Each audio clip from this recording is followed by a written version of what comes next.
اعوذ باللہ من الشیطان الرجیم بسم اللہ الرحمن الرحیم اللہم صلی وسلم علی نبینا محمد رب اشرح لی صدری ویسر لی امری واحلل عقدۃ من لسانی یفقہوا قولی واجعل لی وزیرا من اہلی کی نسبحک کثیرا ونذکرک کثیرا انک کنت بنا بصیرا رب یسر ولا تعسر وتمم بالخیر وما توفیقی الا باللہ اللهم اجعلنا من الذين آمنوا وعملوا الصالحات وتواصوا بالحق وتواصوا بالصبر آمین یا رب العالمین۔ السلام علیکم ورحمۃ اللہ وبرکاتہ۔ الحمدللہ، اللہ کی رحمت اور اس کی توفیق سے آج ہم سورہ مائدہ کی آیت نمبر 103 سے اپنے سبق کا آغاز کریں گے۔ اللہ تعالیٰ ارشاد فرماتے ہیں، ما جعل اللہ، نہیں بنایا اللہ نے، من بحیرتن، نہ کوئی بحیرہ، ولا سائبتن، اور نہ کوئی سائبہ، ولا وسیلتن، اور نہ وسیلہ، ولا حامن، اور نہ ہی حام، ولیکن الذین کفروا، اور لیکن وہ لوگ کہ جنہوں نے کفر کیا ہے، یفترون علی اللہ الکذب، اللہ پر جھوٹی تہمتیں باندھتے ہیں، واکثرهم لا یعقلون، اور اکثر ان میں سے عقل نہیں رکھتے۔ جیسا کہ ہم یہ بات پڑھ چکے ہیں کہ سورہ مائدہ مدینہ کے آخری دور کی صورتوں میں سے ہے، اور یہ وہ دور تھا جب دین مکمل ہو رہا تھا، اس لیے اللہ تعالیٰ نے کھول کھول کر حلال اور حرام کا تذکرہ کیا، وضاحت کی، اور حلال اور حرام کے تذکرے کے ساتھ ساتھ اللہ تعالیٰ نے ان عقائد، ان رسموں اور ان طور طریقوں کی بھی نفی کر دی جن کا دین ابراہیمی یا دین محمدی کے ساتھ کوئی تعلق نہیں، تاکہ دین اسلام کھل کر کلین اینڈ کلیئر اور بالکل واضح طور پر سب کے سامنے آ جائے، اور دین محمدی صلی اللہ علیہ وسلم کسی یہودیت، عیسائیت اور شرک کا ملغوبہ یا متنجن نہ بن جائے۔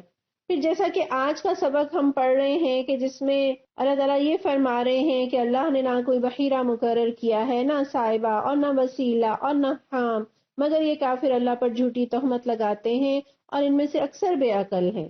تو یہاں بحیرہ، صائبہ اور وسیلہ اور حام کیا ہے، انشاءاللہ ہم اس پر بات کریں گے، لیکن پہلے ہم اپنے آج کے سبق کو اپنے پچھلے اسباق کے ساتھ جوڑتے ہیں۔ پچھلے اسباق میں اللہ تعالیٰ نے اہل کتاب کی خرابیوں کا تذکرہ کیا تھا، تو یہاں اس آیت میں اللہ تعالیٰ نے مشرکین مکہ کی برائیوں یا ان کی بری رسموں کا تذکرہ کیا ہے۔ پھر پیچھے ہم نے ان شاعر کا تذکرہ پڑھا تھا جنہیں اللہ تعالیٰ نے محترم ٹھہرایا ہے، مثلاً بیت اللہ، قربانی کے جانور، حرمت والے مہینے، ان سب چیزوں کے احترام کی بات کی تھی، انہیں اللہ تعالیٰ نے اپنے شاعر قرار دیا، لیکن یہاں ان چیزوں کا اللہ تعالیٰ نے تذکرہ کیا ہے جنہیں لوگوں نے از خود شاعر کا درجہ دے کر اپنی زندگیوں کو مشکل بنا رکھا تھا۔ پھر پچھلی آیات میں کثرت سوال کی ممانعت تھی کہ کہیں ایسا نہ ہو کہ کوئی چیز حرام نہ ہو اور وہ کسی کے سوال کرنے کی وجہ سے حرام قرار دے دی جائے۔ پھر یہاں اللہ تعالیٰ نے ان چیزوں کا تذکرہ کیا جنہیں لوگوں نے از خود حرام ٹھہرا لیا، اور حلال اور حرام کے اعتبار سے ایک بات تو بالکل واضح ہے، کسی چیز کو حرام یا کسی چیز کو حلال ٹھہرانے کا اختیار صرف اور صرف اللہ کے پاس ہے، لیکن جب علم نہ ہو، دین نہ ہو، جہالت ہو، تو دین کی شکل بگڑ جایا کرتی ہے۔ بہرحال اس آیت میں جن 4 چیزوں کا تذکرہ ہے، ان چاروں کا تعلق جانوروں سے ہے، اور جس طرح ہمارے ملک میں گائے، بیل، بکرے خدا کے نام پر یا بعض کمزور عقیدے والے لوگ ان جانوروں کو کسی بت، قبر یا پیر کے نام پر چھوڑ دیتے ہیں، اور پھر ان سے کوئی خدمت لینا یا ذبح کرنا یا کسی طور سے ان سے فائدہ لینا حرام سمجھا جاتا ہے، اسی طرح زمانہ جاہلیت میں اہل عرب بھی مختلف طریقوں سے جانوروں کو پن کر کے چھوڑ دیا کرتے تھے، یعنی بتوں کے نام نذرانے کے طور پر جانور کو چھوڑ دینا جانوروں کو پن کرنا کہلاتا تھا، اور ان طریقوں سے چھوڑے ہوئے جانوروں کے الگ الگ نام رکھے جاتے تھے، اور یہ ساری باتیں ان کی من گھڑت تھیں، یہ ان کی بدعات تھیں، یہ ان کی رسمیں تھیں۔ تو گویا یہاں اللہ تعالیٰ رسم پرستی سے منع کر رہے ہیں، اور آیت کا آغاز نفی سے ہو رہا ہے، ما جعل اللہ، یہاں ما جعل ما شرع کے معنوں میں ہے، کہ اللہ نے کوئی ایسا ضابطہ نہیں دیا، اللہ نے کوئی ایسی شریعت نہیں بتائی کہ جن میں ان چیزوں کو اللہ تعالیٰ نے حرام ٹھہرایا ہو، اللہ نے ایسا کوئی حکم نازل نہیں کیا۔ اور بحیرہ کیا ہے، صائبہ کیا ہے، وسیلہ کیا ہے اور حام کیا ہے، ہم دیکھتے ہیں۔ بحیرہ لفظ باحارا کے روٹ ورڈ سے، اور اردو میں اس سے ملتا جلتا لفظ آپ استعمال کرتے ہیں بحر، اور بحر کس کو کہتے ہیں؟ سمندر کو، اور سمندر میں کیا ہوتا ہے؟ وسعت ہوتی ہے۔ اور بحیرہ کسی اونٹنی کو کب کہتے؟ جب اس کا کان بہت لمبا چیر دیا جاتا۔ اور کیوں چیر دیا جاتا؟ بعض اقوال یہ ہیں کہ وہ اونٹنی جو 5 دفعہ بچے جن چکی ہو اور آخری بار اس کے ہاں نر بچہ ہوا ہو تو اس کا کان چیر کر اسے آزاد چھوڑ دیا جاتا تھا، بتوں کے نام پر وقف کر دیا جاتا، پھر نہ کوئی اس پر سوار ہوتا، نہ اس کا دودھ پیا جاتا، نہ اسے ذبح کیا جاتا، نہ اس کا اون اتارا جاتا، اور اسے حق تھا کہ جس کھیت میں اور جس چراگاہ میں چاہے چرے اور جس گھاٹ سے چاہے پانی پیے، کوئی اسے روک ٹوک نہیں کر سکتا تھا۔ اور سعید بن مسیب رحمہ اللہ کہتے ہیں کہ بحیرہ اس جانور کو کہتے ہیں جس کے دودھ کو بتوں کے لیے وقف کر دیا جاتا اور کوئی آدمی اس کا دودھ نہیں دوتا تھا۔ پھر دوسرے نمبر پر صائبہ کا تذکرہ ہے۔ صائبہ اس اونٹ یا اونٹنی کو کہتے جسے کسی منت کے پورا ہونے یا کسی بیماری سے شفا پانے، کسی خطرے سے بچ جانے پر بطور شکرانہ یا کسی کامیاب سفر سے لوٹنے پر شکر کے طور پر پن کر دیا گیا ہو۔ پھر اسی طرح سے یہ بھی ایک قول ہے صائبہ کے بارے میں کہ صائبہ وہ جانور ہے جسے لوگ اپنے معبودوں کے لیے وقف کر دیتے اور پھر اس پر کوئی بوجھ نہیں لادا جاتا تھا۔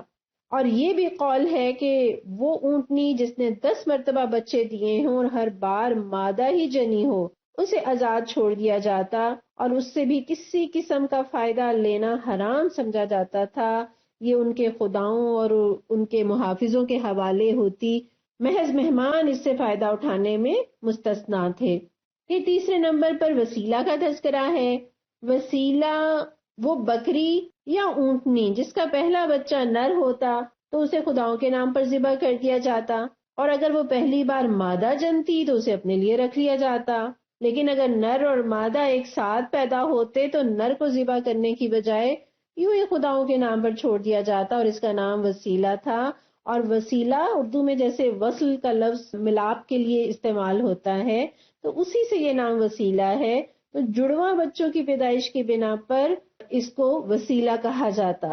پھر اسی طرح سے ایک قول یہ بھی ہے کہ وہ اونٹنی جو پہلی اور دوسری بار مادہ ہی جنم دیتی اور ان کے درمیان میں کوئی نر نہ ہوتا، اس اونٹنی کو بھی بتوں کے نام نظر کر دیتے۔ پھر چوتھے نمبر پر حام کا تذکرہ ہے، اور حام کا لفظ حمایت سے ہے، یعنی جب انسان کو کسی کی حمایت حاصل ہو جائے تو وہ اپنی حفاظت کرنے کے قابل ہو جاتا ہے۔ تو حام اس اونٹ کو کہتے کہ جس کا پوتا بھی سواری دینے کے قابل ہو جاتا تو اس بوڑھے اونٹ کو آزاد چھوڑ دیا جاتا، گویا اس نے اپنی پشت کو محفوظ کر لیا۔ پھر یہ بھی قول ہے کہ اگر کسی اونٹ کے نطفے سے 10 بچے پیدا ہو جاتے تو اسے آزادی مل جاتی، اس کو پانی اور چراگاہوں سے نہ روکا جاتا، یا پھر وہ اونٹ جو ایک مخصوص تعداد میں اونٹنیوں کو حاملہ کر دیتا تو اسے بتوں کے نام پر وقف کر دیتے، اس پر کوئی بوجھ نہ لاتے اور اسے حام کے نام سے یہ لوگ موسوم کر دیتے۔ اور اس طرح کے یہ جتنے بھی جانور ہیں، بحیرہ ہے، صائبہ ہے، وسیلہ ہے اور حام ہے، یہ سارے جانور آزاد چھوٹے پھرتے، جس گھاٹ سے چاہتے پانی پیتے، جس چراگاہ میں چاہتے چرتے، اور انہیں اتنا تقدس حاصل تھا کہ ہر شخص ان کو چھیڑنے کے وبال سے لرزتا تھا، اور خدمت لینا تو بالکل منع تھا، لہٰذا انہیں نہ کوئی چھیڑتا اور نہ ہی روکتا۔ اور وہ یہ سب کام کیوں کرتے تھے؟ اپنے بتوں کی خوشی کے لیے کرتے، اور ساتھ میں ان میں یہ بھی عقیدہ ہوتا کہ اس سے اللہ خوش ہوتا ہے،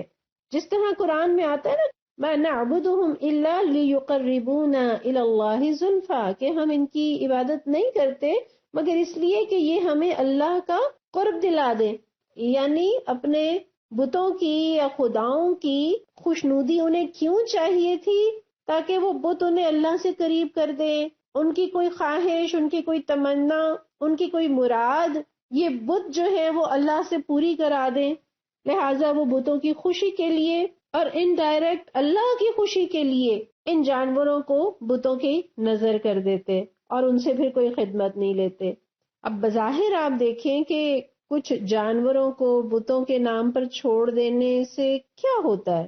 یعنی اگر آپ غور کریں تو کچھ جانور جو آپ نے آزاد چھوڑ دیے ہوں اور آپ نے طے کر لیا ہو کہ ان کے اوپر سواری نہیں کی جائے گی، ان سے بار برداری کا کام نہیں لیا جائے گا، ان سے کوئی خدمت نہیں لی جائے گی، تو بظاہر محسوس ہوتا ہے کہ جیسے جانوروں کے حقوق کی بات ہو رہی ہے، اور اس میں برائی ہی کیا ہے۔ یہ بالکل ایسے ہی ہے۔ آج معاشرے کے اندر جتنی بدعات ہیں اور جتنے ایسے گناہ ہیں جنہیں لوگ انتہائی معمولی اور بے ضرر سمجھتے ہیں، اور بہت ہی پھر معصومانہ سوال کرتے ہیں کہ آخر اس کام میں برائی ہی کیا ہے، حرج ہی کیا ہے، تو وہ چیزیں، وہ رسمیں جو مشرکین مکہ نے اپنے اوپر عائد کر لی تھیں، جن میں بظاہر کوئی معاشرے کا نقصان نہیں ہو رہا تھا، لیکن اللہ تعالیٰ نے اس قرآن میں جسے قیامت تک پڑھا جانا تھا اس میں باقاعدہ اس کی نفی کر دی کہ اللہ تعالیٰ نے ایسا کوئی حکم نہیں دیا۔ ایسی معصوم سی بدعات اور رسمیں بالآخر دین کا حلیہ بگاڑ دیتی ہیں۔ تو بتوں کے نام پر جانوروں کو چھوڑ دینا، اللہ تعالیٰ نے ایسے ہر عمل سے برات کا اظہار کیا ہے کہ دین کا اس سے کوئی تعلق نہیں ہے۔ اللہ کو وہ نیکی پسند ہے جو خالص اللہ کے لیے ہو، اور قربانی تو ایک بہت بڑی نیکی ہے۔ ایک جانور، خواہ وہ اونٹنی ہو، اونٹ ہو، بکرا ہو، بکری ہو، یہ تو ایک بڑی نیکی ہے۔ نیکی صرف اللہ کے لیے، اللہ کے ہاں اسی نیکی کا اجر ہے جو خالص اللہ کے لیے کی جائے، جو اللہ کو خوش کرنے کے لیے کی جائے، اور غیر اللہ کے لیے ذبح کرنے والے پر تو اللہ تعالیٰ نے لعنت فرمائی ہے۔ مسلم کی روایت میں آتا ہے، رسول اللہ صلی اللہ علیہ وسلم فرماتے ہیں، جو شخص غیر اللہ کے لیے ذبح کرے اس پر اللہ کی لعنت۔ یعنی یہ تو ممکن ہے کہ آپ نے اپنے کسی مرحوم کے اصالے ثواب کے لیے کوئی جانور خریدا کہ اسے اللہ کے نام پر ذبح کر کے گوشت صدقہ کر دیں گے، غریبوں کو، مسکینوں کو کھلائیں گے، اور اللہ سے دعا کریں گے کہ اللہ تعالیٰ اس کا اجر جو ہے وہ ہمارے مرحومین کو پہنچا دے، تو یہ تو ممکن ہے۔ لیکن کسی زندہ پیر یا قبر میں مدفون کسی بزرگ کو خوش کرنے کے لیے جانور نظر کرنا کہ اس طرح وہ روح ہم سے خوش ہو کر اللہ سے ہمارے اٹکے ہوئے کام کرا دے گی، یہ شرک ہے۔ اور توحید اور شرک میں کوئی زمین آسمان کا فرق نہیں ہوتا، بال برابر فرق ہوتا ہے۔ ذرا سی عقیدے میں خرابی، ذرا سی نیت کی خرابی انسان کو توحید پر چلتے چلتے شرک پر پہنچا دیتی ہے۔ لہٰذا اس معاملے میں بہت محتاط رویہ اپنانے کی ضرورت ہے۔ اللہ اللہ ربی لا اشرک بہ شیئا، اے اللہ آپ ہی ہمارے رب ہیں اور ہم آپ کے ساتھ کسی کو ذرا سا بھی ساجھی نہیں بناتے۔ اور جس رسم کا یا جس طریقے کا اس آیت میں تذکرہ ہے، اس طریقے کا آغاز کیا تھا عمرو بن عامر نامی شخص نے۔ بخاری کی روایت میں آتا ہے، آپ صلی اللہ علیہ وسلم فرماتے ہیں کہ میں نے عمرو بن عامر بن لحی کو دیکھا کہ وہ جہنم میں اپنی انتڑیاں گھسیٹ رہا تھا، اور یہی عمرو وہ پہلا شخص تھا جس نے صائبہ کی رسم نکالی۔ اور مسند احمد کی روایت میں ہے، حضرت ابو ہریرہ رضی اللہ عنہ اس حدیث کو روایت کرتے ہیں کہ رسول اللہ صلی اللہ علیہ وسلم فرماتے ہیں کہ میں نے عمرو بن عامر کو دیکھا کہ وہ آگ میں اپنی انتڑیاں گھسیٹ رہا تھا۔ یہ وہ پہلا شخص تھا جس نے اونٹنیوں کو غیر اللہ کی منت ماننے کی وجہ سے آزاد چھوڑا اور اونٹنیوں کے کان کاٹ کر ان کو چھوڑا۔ اور اس شخص کا جو تذکرہ حدیث میں آیا ہے، اس کے بارے میں آتا ہے کہ یہ نبی صلی اللہ علیہ وسلم کی بعثت سے 300 سال پہلے مکہ کا فرما روا بنا تھا، اور اس نے دین ابراہیمی میں بہت سی خرافات کو شامل کیا تھا، بہت سی حلال چیزوں کو حرام قرار دے دیا، بہت سے حرام کو حلال کہہ دیا، اور مکہ میں بت پرستی کو بھی اسی نے رواج دیا تھا۔ اور ایسا ہی ہوتا ہے کہ کسی بھی قوم کے یا خاندان کے بڑے بد رسمیں ایجاد کرتے ہیں اور چھوٹے لوگ انہیں قبول کرنے لگتے ہیں، پسند کرنے لگتے ہیں، اپنانے لگتے ہیں، اور آہستہ آہستہ یہی بری رسومات دین کا حصہ سمجھی جانے لگتی ہیں۔ اور ایسا بھی ہوتا ہے کہ رسم ایجاد تو بڑے بزرگ کرتے ہیں، مگر بعد والے انہیں اللہ سے منسوب کر دیتے ہیں کہ اللہ نے ہمیں ایسا کرنے کا حکم دیا ہے۔ اور جس طرح کے عام طور پر ہر معاشرے میں ان لوگوں کی اکثریت ہوتی ہے جو علم نہیں رکھتے، جو دین کی سمجھ نہیں رکھتے، لہٰذا وہ ایسے لوگوں کے جھوٹ کو تسلیم کر لیتے ہیں۔ اس طرح سے ایسی رسمیں معاشرے میں رواج پا جاتی ہیں۔ اور یہی وجہ ہے کہ اللہ تعالیٰ نے ایسی باتوں کی تردید میں آیتیں نازل کر دیں۔ اب ہم اپنے اوپر ان آیتوں کو لے کر آتے ہیں اور دیکھتے ہیں کہ ہمارے لیے اس آیت میں کیا سبق ہے۔ تو کیا ہمارے معاشرے کے اندر کوئی ایسی رسومات ہیں جو ثواب سمجھ کر کی جاتی ہوں، جنہیں دین سمجھ کر کیا جاتا ہو، لیکن ان رسومات کا قرآن اور حدیث سے کوئی تعلق نہیں ہوتا، اور ان رسومات کو ہمارے معاشرے میں وہ مقام حاصل ہے کہ نماز روزے کی پابندی اتنی نہیں جتنی ان رسومات کی پابندی کی جاتی ہے۔ تو ہمیں بھی سوچنا ہے کہ ایسی کون سی رسومات ہیں جو ہمارے خاندانوں میں اور ہمارے معاشرے میں بڑے اہتمام سے ادا کی جاتی ہیں، حالانکہ اللہ اور اس کے رسول صلی اللہ علیہ وسلم نے ہمیں ان کے کرنے کا کوئی حکم نہیں دیا۔ اور جہالت کی جتنی بھی رسمیں ہوں، اس میں ہوتا یہی ہے کہ رہنمائی اللہ سے نہیں، اللہ کے رسول صلی اللہ علیہ وسلم سے نہیں لی جا رہی ہوتی، بلکہ کسی اور سے لی جا رہی ہوتی ہے۔ اور جب کسی اور کو رہنما مان لیا جائے تو پھر رسموں کی نہ کوئی حد ہوتی ہے، نہ کوئی اصول اور نہ کوئی معیار۔ پھر انسان ان رسموں کی زنجیروں میں جکڑتا چلا جاتا ہے اور اپنی زندگی کو مشکل سے مشکل تر بناتا جاتا ہے۔ اور جہالت کسی خاص دور کا نام نہیں ہے،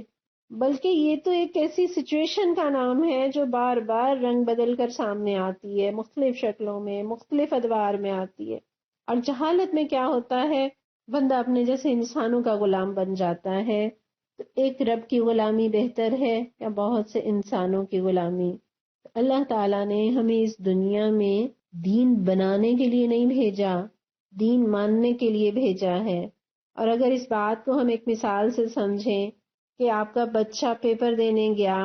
اور جب وہ واپس لوٹا تو آپ نے پوچھا بیٹا کیسا ہوا آپ کا پیپر، اور وہ کہے کہ ماما سوال بڑے عجیب سے تھے، بالکل ٹھیک نہیں تھے، لہٰذا پہلے میں نے سارے نئے سوال لکھے اور پھر میں نے ان کے خوبصورت جواب تحریر کیے، لہٰذا میرا پیپر بہت اچھا ہوا، آپ تو سر پیٹ لیں گی، کیا کہیں گی کہ بیٹا آپ کو وہاں سوال نہیں بنانے تھے، آئے ہوئے سوالوں کے جواب دینے تھے۔ تو بالکل اسی طرح ہمیں رب نے اس دنیا میں دین بنانے کے لیے نہیں بھیجا، دین ماننے کے لیے بھیجا ہے۔ پھر اس سارے قصے میں بحیرہ، صاحبہ، وسیلہ اور حام میں آپ ایک چیز دیکھ رہے ہیں کہ جو بکری یا اونٹنی 5 یا 10 بچے جنم دیتی یا خاص طور پر وہ مادہ جنم دیتی تو اسے آزاد کر دیا جاتا تھا۔ گویا جانوروں میں ویلیو کس کی ہے؟ مادہ جانور کی۔ کیوں؟ اس لیے کہ مادہ جانور دودھ بھی دیتی ہے اور اس سے نسل بھی بڑھتی ہے۔ اور انسانوں میں آپ دیکھیے تو بالکل الٹ معاملہ ہے۔ ہمارے ہاں عام طور پر معاشرے میں عورت کی کوئی حیثیت نہیں ہے، خواہ شہروں میں رہنے والے لوگ ہوں، پڑھے لکھے لوگ ہوں، مجموعی طور پر وہ لوگ جو دین کی اصل روح سے بے بہرا ہیں، ان کے ہاں عورت پاؤں کی جوتی سمجھی جاتی ہے، اس کی بات کی، اس کے مشورے کی یا اس کی خواہش کی کوئی حیثیت نہیں ہوا کرتی۔ اور کہاں ایک عورت بحیثیت عورت بھی کمزور، اور پھر وہ عورت بچیوں کی ماں ہو تو بالکل ہی خاندان میں اس کی کوئی حیثیت نہیں ہوتی۔ آنکھیں کھول کر اپنے ارد گرد معاشرے میں، اپنے خاندانوں میں نگاہ دوڑائیے اور دیکھ لیجئے، اگر ایک گھر میں 2 بہویں ہیں اور ایک بہو کے 4 بیٹے ہیں اور دوسری بہو کے 4 بیٹیاں ہیں، تو کس کا سٹیٹس اور کس کا مقام اونچا ہے خاندان کے اندر؟ بیٹوں والی کا۔ یہ حقیقت ہے۔ یہ اس دور میں بھی جبکہ قرآن بھی موجود ہے، حدیث بھی موجود ہے، ہم دین کا علم بھی رکھتے ہیں، ہم دنیا کا علم بھی رکھتے ہیں، دیہاتوں کی بات نہیں میں کر رہی، شہروں کے اندر بھی یہ سچویشن ہے کہ جن کے بیٹے ہیں تو ان ماؤں کی بڑی حیثیت ہے، اور جن کی بیٹیاں ہیں ان کی ویلیو خاندان کی نظر میں بہت کھٹ کر رہ جاتی ہے۔ حالانکہ بیٹے دینے والا بھی اللہ اور بیٹی دینے والا بھی اللہ، اس میں اس ماں یا باپ کا کوئی کردار نہیں ہے۔ ہم نے دیکھا کہ جانوروں میں تو ویلیو مادہ جانور کی ہے، لیکن انسان جو کہ اشرف المخلوقات ہیں ان کے ہاں ویلیو میل کی ہے۔ اللہ ہماری سوچ کے زاویوں کو درست کر دے، اور جس طرح سے اللہ تعالیٰ نے مرد اور عورت کو مقام اور حیثیت دی ہے، اللہ ہمیں اسی طرح اسے قبول کرنے کی توفیق اور سعادت دے دے۔ پھر آپ اس آیت میں یہ بھی دیکھ رہے ہیں کہ ایک اونٹ کو یا اونٹنی کو بچوں کی پیدائش پر یا کسی اونٹ کا پوتا سواری دینے کے قابل ہو گیا ہے تو اسے پنا جا رہا ہے، کسی نے جڑواں بچے پیدا کیے ہیں یا 5 مادہ جنے ہیں یا 10 مادہ جنے ہیں اور وہ جانور بتوں کے نام پر آزاد چھوڑے جا رہے ہیں،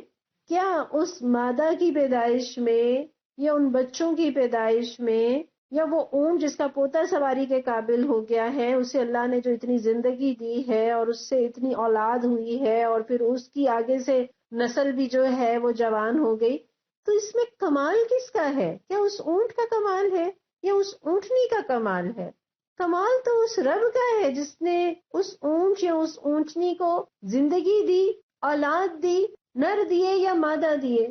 پھر وہ لوگ جو کامیابی کے لیے یا کسی حادثے سے بچنے پر یا کسی بیماری سے صحت پانے پر یا کسی کامیاب سفر سے لوٹنے پر بتوں کی نظر جانور کر رہے ہیں، حالانکہ کامیابی دینے والا بھی اللہ، شفا دینے والا بھی اللہ، سفر سے کامیاب اور بحفاظت لوٹانے والا بھی اللہ۔ تو شکر تو اللہ کا واجب ہے۔ اللہ کو خوش کرنے کے لیے اپنے مال میں سے، اپنے وقت میں سے، اپنی صلاحیتوں میں سے لگا دیا جائے کہ میرے رب نے مجھے اتنی نعمتوں سے نوازا ہے، تو یہ تو رب کا حق بنتا ہے اپنے بندوں پر۔ بتوں کا اس میں کوئی کردار نہیں ہے، کسی زندہ یا مردہ پیر کا اس میں کوئی رول نہیں ہے۔ اللہ ہمیں سمجھ عطا فرمائے۔ پھر اسی طرح ہم اپنے پڑوس ملک میں بھی یہ صورتحال دیکھتے ہیں کہ کس طرح گاؤں ماتا کو تقدس حاصل ہے، کس طرح سے اس سے کوئی خدمت نہیں لی جا سکتی، اسے کوئی چھیڑ نہیں سکتا، اسے نقصان پہنچانا اپنے اوپر کسی آفت کو دعوت دینے کے مترادف سمجھا جاتا ہے۔ پھر اس کے پیشاب اور اس کی نجاستوں کو بھی کتنا پاکیزہ سمجھا جاتا ہے اور کس طرح سے انہیں استعمال کیا جاتا ہے۔ تو یہ جہالت تو آج بھی معاشروں کے اندر موجود ہے۔ تو اس آیت کے آخر میں اللہ تعالیٰ فرما رہے ہیں کہ یہ لوگ کہ جو کفر کرتے ہیں یہ اللہ پر جھوٹ باندھتے ہیں، اور یہ کتنے بے عقل ہیں کہ ایسے توہمات کو مان رہے ہیں، اور یہ ان کی بے عقلی کی علامت ہے نا کہ وہ اللہ پر جھوٹ باندھ رہے ہیں۔ کوئی میرے اور آپ کے جیسے انسانوں سے جھوٹ کو منسوب کرے تو یہ بھی بے عقلی کی بات ہے، لیکن کوئی اللہ رب العالمین، رب کائنات، جو سارے بادشاہوں کا بادشاہ ہے،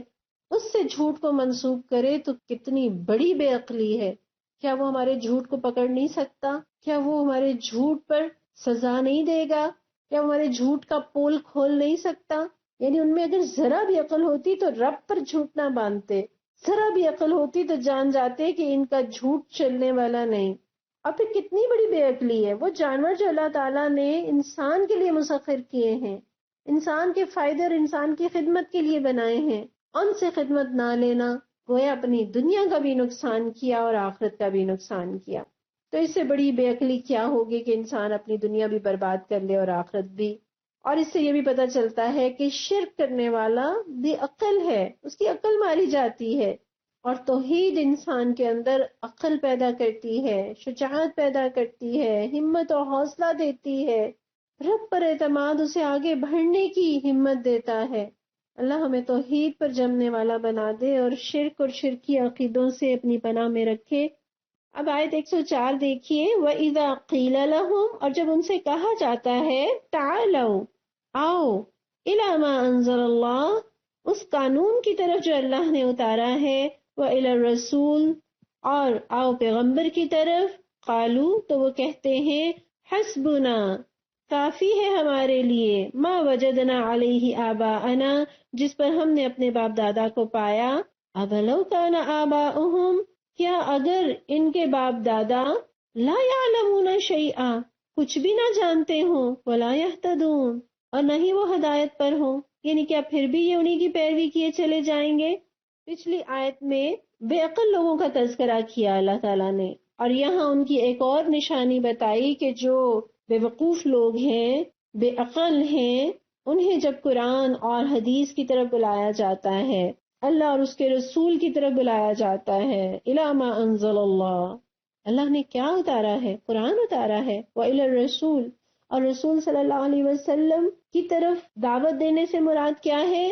کہ آپ کی سنت، آپ کا طریقہ، آپ کی احادیث کی طرف رجوع کیا جائے۔ تو جب انہیں بلایا جاتا ہے تو ان کی دلیل کیا ہے؟ حسبنا ما وجدنا علیہ آباءنا، بس ہمارے لیے تو ہمارے آباء و اجداد کا طریقہ ہی کافی ہے۔ تو یہ بھی تو شرک ہے، اللہ اور اس کے رسول کے مقابلے میں آباء و اجداد کے طریقے کو ترجیح دینا،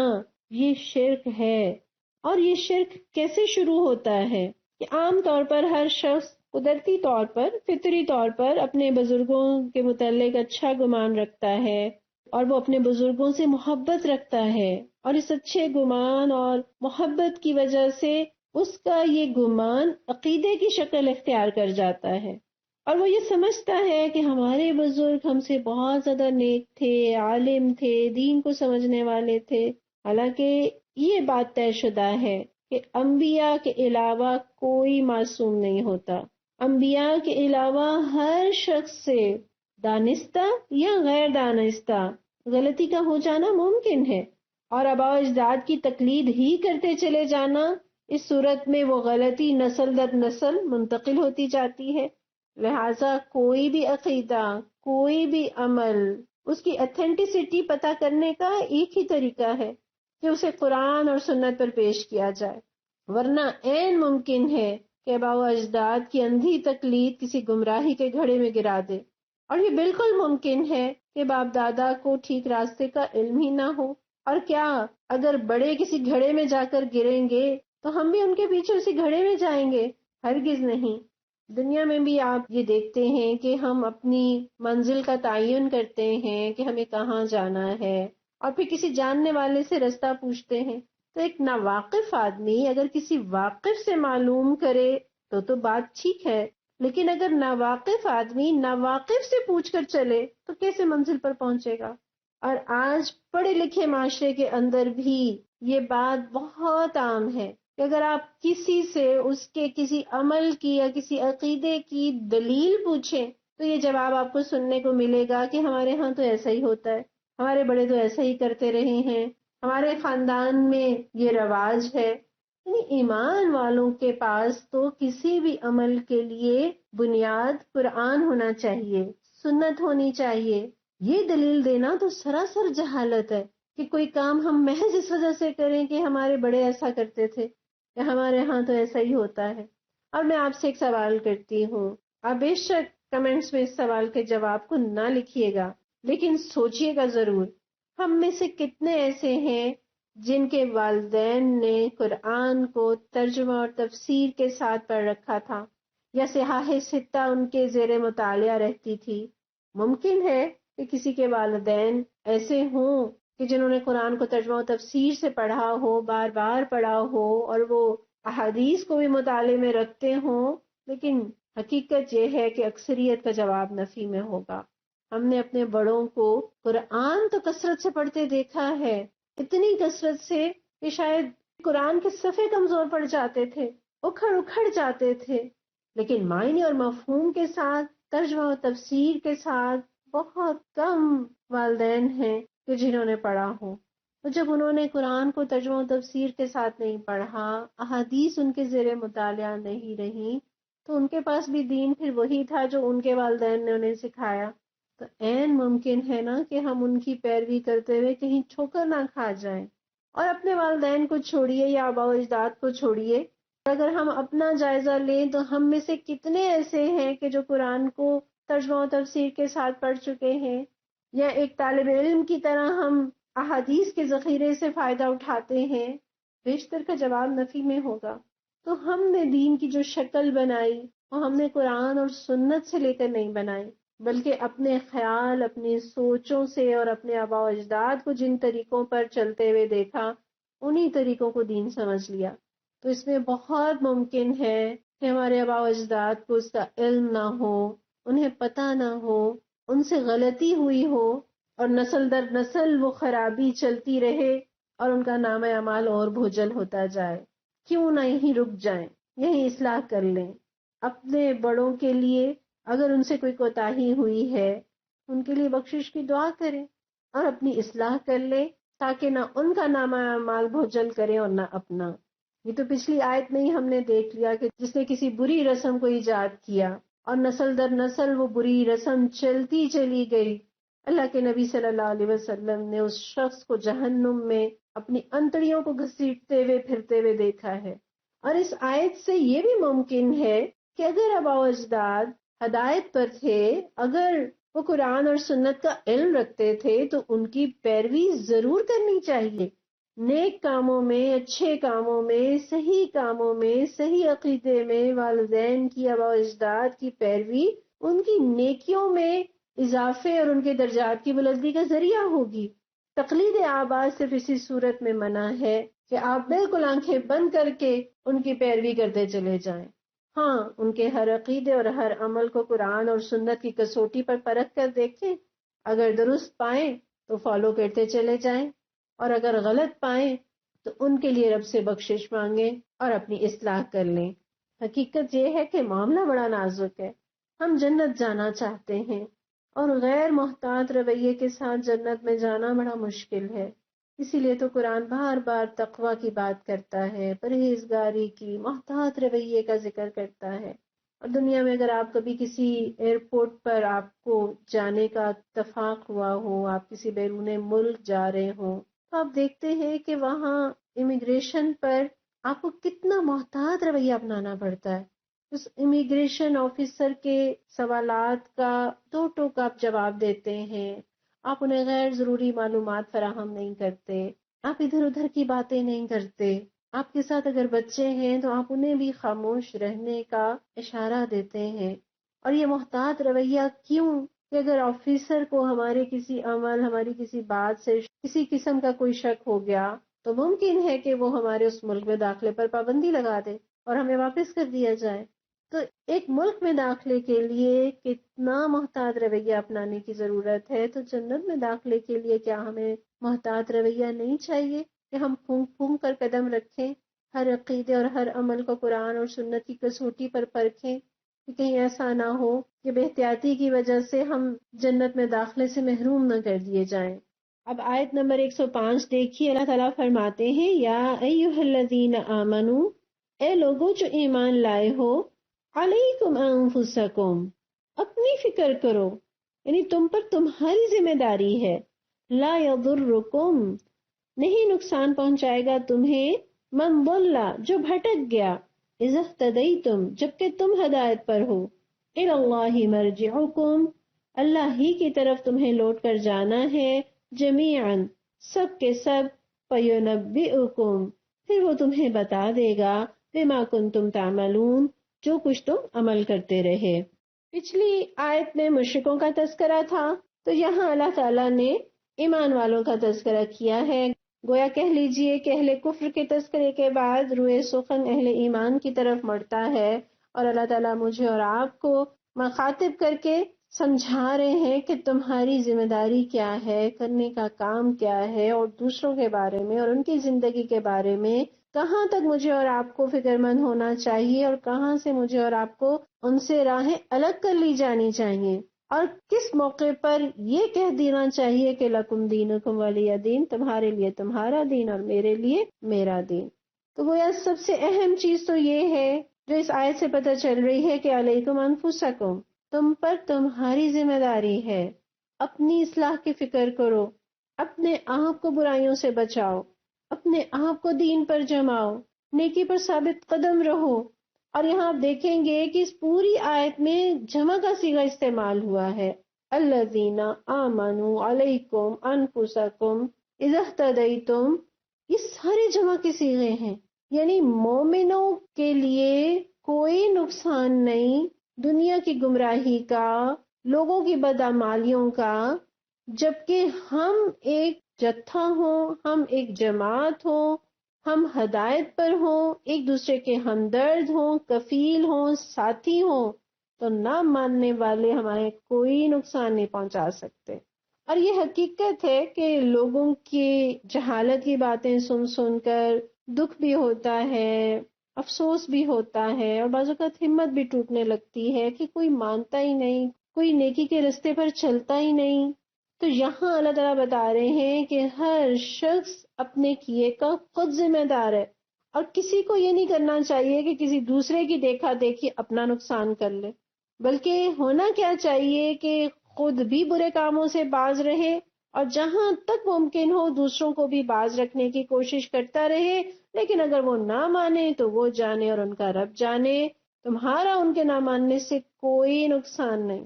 گویا نیکی بھی اپنی اپنی اور بدی بھی اپنی اپنی۔ دنیا میں تو جوائنٹ اکاؤنٹ کھل سکتا ہے، نفع و نقصان میں پارٹنر شریک ہو سکتے ہیں، لیکن آخرت میں کوئی جوائنٹ اکاؤنٹ نہیں۔ وہاں کوئی پھوٹی نیکی بھی نہیں دے گا، وہاں کوئی کسی کی چھوٹی سے چھوٹی برائی کو بھی اپنے سر نہیں لے گا۔ لا تزر وازرۃ وزر اخری، کوئی بوجھ اٹھانے والا کسی دوسرے کا بوجھ نہیں اٹھائے گا، لہٰذا ہر آدمی کو کوئی بھی کام کرنے سے پہلے یہ اچھی طرح سوچ لینا چاہیے کہ اس کام کا ذمہ دار وہ خود ہے۔ اگر برا کرے گا تو انجام اور سزا بھی خود ہی بھگتے گا، اور اگر اچھا ہے تو فائدہ بھی اسی کو ہے۔ اصلاح اور تربیت کا طریقہ اور ترتیب ہر ایک کے لیے ایک ہی ہے، خواہ وہ انبیاء ہوں اور خواہ وہ کوئی عام مسلمان ہو۔ تربیت کی ترتیب یہ ہوگی، قوا انفسکم واہلیکم نارا، سب سے پہلے اپنے آپ کو جہنم کی آگ سے بچائیے، اس کے بعد دوسرے نمبر پر اپنے قریبی لوگوں کو، آپ کی اولاد ہے، آپ کے والدین ہیں، آپ کے شوہر ہیں، بھائی بہن، قریبی رشتہ دار ہیں، انہیں جہنم کی آگ سے بچانے کی کوشش کیجیے، فکر کیجیے۔ پھر تیسرے نمبر پر قوم، جس طرح انبیاء کو ہم دیکھتے ہیں کہ یا قومی یا قومی کہہ کہہ کر لوگوں کو پکارتے ہیں، تو اپنی اصلاح سب سے پہلے، اس کے بعد ان کی جن کی کفالت میرے اور آپ کے ذمے ہے، جن کی دیکھ بھال میرے اور آپ کے ذمے ہے،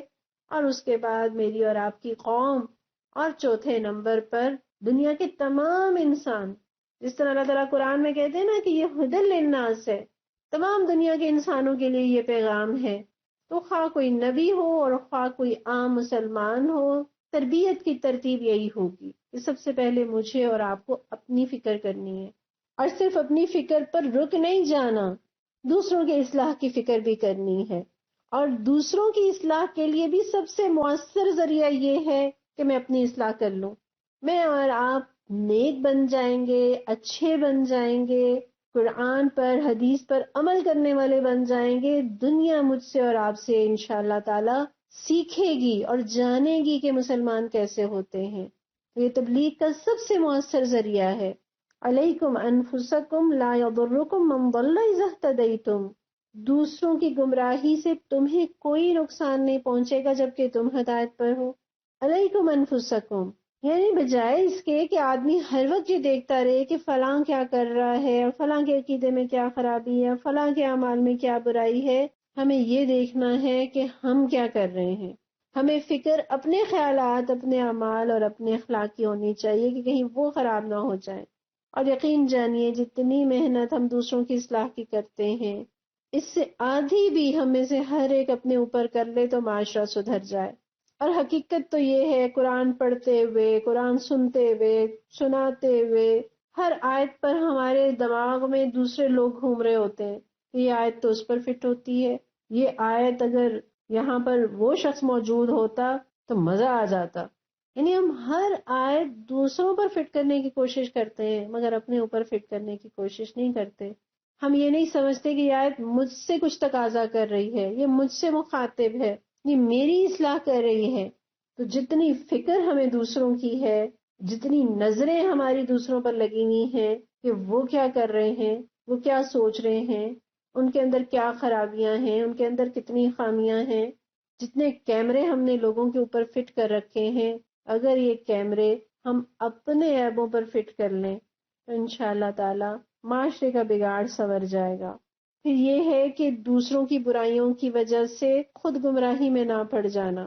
یا دوسروں کے عیبوں کے پیچھے لگ کر اپنی اصلاح سے غافل نہ ہو جانا۔ میں اور آپ اپنے بارے میں سوچیں، میں کیا کر رہی ہوں، کیا میں صحیح جا رہی ہوں، میں کہاں غلطی کر رہی ہوں، اپنا جائزہ، اپنا محاسبہ۔ اور پھر سب سے زیادہ مجھے اور آپ کو اپنی دین کی بنیادوں کو مضبوط کرنے کی ضرورت ہے، ایمان کو مضبوط کرنے کی ضرورت ہے، تاکہ لوگوں کی گمراہی ہم پر اثر انداز نہ ہو سکے، دوسروں کی وجہ سے ہم نہ دین چھوڑ بیٹھیں۔ اور ہم دوسروں کے عمل کے جواب دہ نہیں ہیں جب تک کہ ہم خود نیک ہیں اور ہم لوگوں کی اصلاح کا کام کر رہے ہیں۔ ہاں ہم اپنے عمل اور اپنے بے عملی کے لیے جواب دہ ضرور ہیں۔ اللہم حاسبنا حسابا یسیرا۔ جہاں اس آیت میں سب سے زیادہ زور اس بات پر دیا جا رہا ہے کہ میں اور آپ اپنی اصلاح کی فکر کریں، وہاں اس آیت کا یہ مطلب بھی ہرگز نہیں ہے کہ آدمی بس اپنی نجات کی فکر کرے اور دوسروں کی اصلاح کی کوئی فکر نہ کرے۔ اور اس آیت سے یہ مطلب آج بھی دنیا لیتی ہے، اور یہ مطلب تو اس وقت بھی لوگوں نے سمجھا جبکہ ابھی صحابہ کرام موجود تھے، ابھی نبی صلی اللہ علیہ وسلم کو دنیا سے گزرے ہوئے زیادہ وقت نہیں گزرا تھا۔ اسی لیے حضرت ابوبکر صدیق رضی اللہ عنہ اس غلط فہمی کی تردید کرتے ہوئے خطبہ ارشاد فرماتے ہیں اور کہتے ہیں کہ لوگوں تم اس آیت کو پڑھتے ہو، اس کی غلط تعویل کرتے ہو۔ میں نے رسول اللہ صلی اللہ علیہ وسلم کو یہ فرماتے سنا ہے کہ جب لوگوں کا حال یہ ہو جائے کہ وہ برائی کو دیکھیں اور اسے بدلنے کی کوشش نہ کریں، ظالم کو ظلم کرتا ہوا پائیں اور اس کا ہاتھ نہ پکڑیں، تو بعید نہیں کہ اللہ اپنے عذاب میں سب کو لپیٹ لے۔ خدا کی قسم تمہیں لازم ہے کہ بھلائی کا حکم دو اور برائی سے روکو، ورنہ اللہ تم پر ایسے لوگوں کو مسلط کر دے گا جو تم میں سب سے بدتر ہوں گے، اور وہ تمہیں سخت تکلیفیں پہنچائیں گے، اور پھر تمہارے نیک لوگ اللہ سے دعائیں مانگیں گے مگر وہ قبول نہیں ہوں گی۔ تو اس سے پتہ چلتا ہے کہ اپنی اصلاح کی فکر بھی کرنی ہے اور معاشرے کی اصلاح کی فکر بھی کرنی ہے۔ جب ہم لوگوں کو نیکی کا حکم نہیں دیں گے اور برائی سے نہیں روکیں گے تو ہم خود ہدایت پر کہاں رہ سکتے ہیں؟ ہمیں تو خود ہدایت پر جمنے کے لیے ماحول چاہیے، ہمیں اپنے ارد گرد وہ لوگ چاہیے جو نیکی پر جمنے والے ہوں، جو برائیوں سے بچنے کی کوشش کرنے والے ہوں، تاکہ ان سے ہمیں بھی جذبہ ملے، ہمارے ایمان کو بھی طاقت ملے، اسٹرینتھ ملے، اور ہم بھی دین پر جم جائیں۔ اور معاشرے کی برائیوں کی اصلاح کی فکر نہ کرنے والے تو اللہ کی عذاب کی لپیٹ میں آ جائیں گے۔ ابو داؤد کی روایت میں آتا ہے، رسول اللہ صلی اللہ علیہ وسلم فرماتے ہیں، کوئی قوم ایسی نہیں جس میں اللہ کی نافرمانیوں پر عمل کیا جاتا ہو اور پھر وہ طاقت رکھتے ہوں کہ اسے بدل دیں، لیکن وہ نہ بدلیں تو قریب ہے کہ اللہ اپنی طرف سے ان سب کو عذاب کی لپیٹ میں لے لے۔ یعنی وہ تو عذاب میں مبتلا ہوں گے ہی جو نافرمانیاں کرتے ہیں، وہ بھی عذاب کی لپیٹ میں آئیں گے جو برائیوں کو روکنے کی طاقت رکھتے ہوں، منع کرنے کی طاقت رکھتے ہوں لیکن لوگوں کو منع نہ کریں۔ یا ایھا الذین آمنوا علیکم انفسکم لا یضرکم من ضل اذا اہتدیتم۔ اپنی پرواہ کرو، کسی دوسرے کی گمراہی سے تمہارا کچھ نہیں بگڑنے والا۔ یعنی تم خود نیکی پر جمے ہوئے ہو، تم لوگوں کو نیکی کی دعوت دے رہے ہو، لوگوں کو برائی سے منع کر رہے ہو، اور اس ساری محنت کے باوجود، اپنے آپ کو رول ماڈل پیش کرنے کے باوجود لوگ جہالت پر ہی اصرار کریں تو اپنا دل نہ دکھاؤ اور غم نہ کرو۔ ان کی گمراہی اور جہالت کی تم سے کوئی پوچھ نہیں ہوگی، یا ان کے گناہوں کا کوئی وبال تم پر نہیں آئے گا، یا ان کی برائیوں کی نحوست تم پر نہیں پڑے گی، جبکہ تم خود نیک ہو، لوگوں کی اصلاح کا کام کر رہے ہو۔ اور اذا اہتدیتم کے الفاظ بتا رہے ہیں کہ جب تم راہ راست پر ہو، راہ راست میں یہ بات شامل ہے کہ انسان خود بھی نیک بنے اور لوگوں کو بھی نیکی کا حکم دیتا رہے، خود بھی برائی سے بچے اور لوگوں کو بھی برائی سے منع کرتا رہے۔ تو اللہ تعالیٰ نے تو امت محمدیہ کو کنتم خیر امتن کہا ہے کہ تم وہ بہترین امت ہو جو لوگوں کے لیے نکالی گئی ہو، جو لوگوں کو نیکی کا حکم دیتی ہو اور برائی سے منع کرتی ہو اور اللہ پر ایمان رکھتی ہو۔ آپ دیکھیں اللہ تعالیٰ نے امر بالمعروف و نہی عن المنکر کا ذکر پہلے کیا ہے اور ایمان کا ذکر بعد میں کیا ہے، کیونکہ ایمان مکمل ہی اس کا ہے جو اس ایمان کے لیے لوگوں کو دعوت دینے والا بن جائے اور برائیوں سے روکنے والا بن جائے، تو ہی وہ اپنے ایمان میں سچا ہے۔ اور جنت ان چاروں شرطیں پوری کرنے سے ملے گی، ان میں سے کوئی ایک شرط بھی اگر رہ گئی تو جنت میں نہیں جا سکتے۔ وہ 4 شرطیں جو اللہ تعالیٰ نے سورہ عصر میں بتائی ہیں، الا الذین آمنوا وعملوا الصالحات وتواصوا بالحق وتواصوا بالصبر۔ ایمان، عمل صالح، ایک دوسرے کو حق بات کی نصیحت اور پھر صبر کی تلقین، یہ 4 کام کرنے سے ہی ہم جنت میں جا سکتے ہیں۔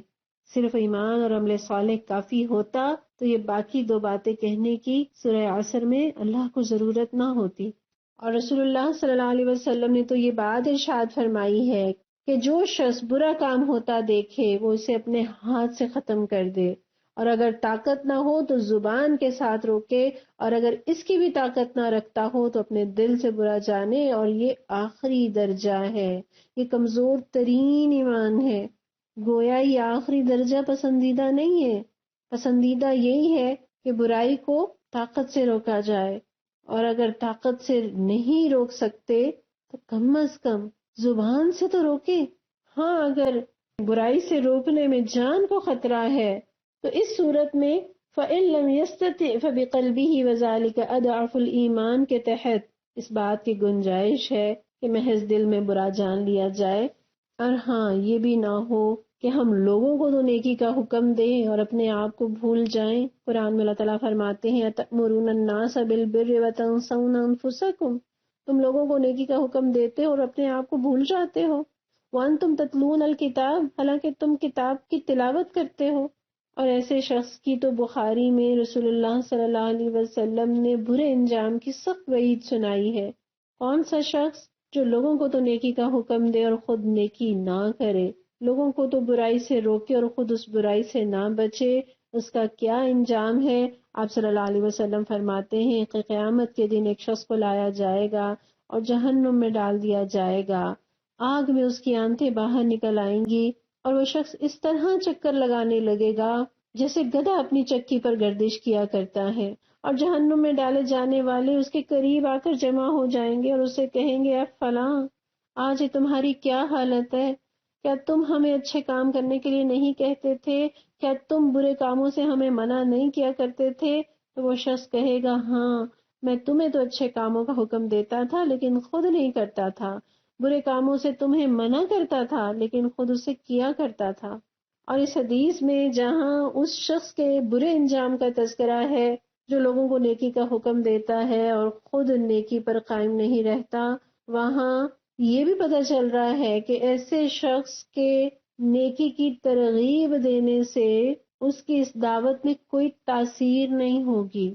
ایسے بے عمل عالم کے وعظ سے لوگوں کے دلوں پر کوئی اثر نہیں ہوتا، اور جب اثر نہیں ہوتا تو وہ برائیوں سے نہیں بچتے، وہ نیکیوں پر نہیں جمتے، لہٰذا وہ بھی جہنم کا ایندھن بنتے ہیں۔ امام مالک بن دینار رحمت اللہ علیہ فرماتے کہ جب عالم اپنے علم پر عمل نہ کرے تو جس طرح چکنے پتھر سے بارش کے قطرے پھسل جایا کرتے ہیں، اسی طرح نصیحت اور وعظ دلوں سے زائل ہو جایا کرتا ہے۔ اللہ تعالیٰ ہمیں اپنی اصلاح کرنے کی بھی توفیق دے، ہمیں باعمل علم والا بنائے، اور تڑپ اور خیرخواہی اور اخلاص کے ساتھ لوگوں کی اصلاح کرنے والا بھی بنا دے۔ اللہ ہماری زبانوں میں تاثیر پیدا کرے، اور وہ دن جب کہ الی اللہ مرجعکم، جب اللہ کی طرف لوٹ کر جانا ہے تو اللہ سے اپنی انکار گزاریوں پر جنتوں کی نعمتیں پائیں۔ اللہ تعالیٰ نے اس دن کا ذکر کیا ہے، اور اللہ تعالیٰ فرماتے ہیں کہ اس دن سب میرے پاس آؤ گے۔ جب لوٹ کر اللہ کے پاس ہی جانا ہے تو کیوں نہ اس زندگی میں اللہ کی طرف پلٹ جائیں۔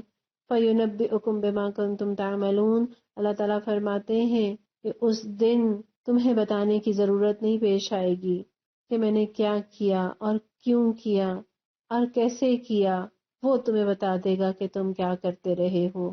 وہ جانتا ہے تم میں سے کتنے لوگ ہاتھ سے برائی کو روک سکتے تھے اور انہوں نے نہیں روکا، کتنے زبان سے قتال کر سکتے تھے، زبان سے جہاد کر سکتے تھے، لیکن انہوں نے چپ سادھ لی، اور کتنے برائی کو دل سے برا جاننے کے درجے سے بھی گر گئے۔ فَيُنَبِّئُكُم، وہ تمہیں بتا دے گا۔ اللہ کو اس بات کی ضرورت نہیں کہ تم بتاؤ تو اسے پتا چلے،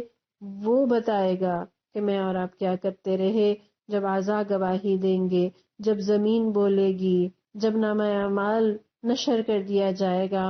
اللہ اس دن کی ہولناکی اور رسوائی سے ہمیں اپنی پناہ میں لے لے۔ اس دن ہماری خطاؤں کو اپنی بخشش کے پردے میں ڈھانپ دینا۔ اللہ اپنے فضل سے ہمیں جنتوں کا حقدار بنا دینا۔ ربنا تقبل منا انك انت السميع العليم وتب علينا انك انت التواب الرحيم وصلى الله تعالى على رسول خير خلقه محمد وعلى آله واصحابه اجمعين برحمتك يا ارحم الراحمين آمین یا رب العالمین۔ السلام علیکم ورحمۃ اللہ وبرکاتہ۔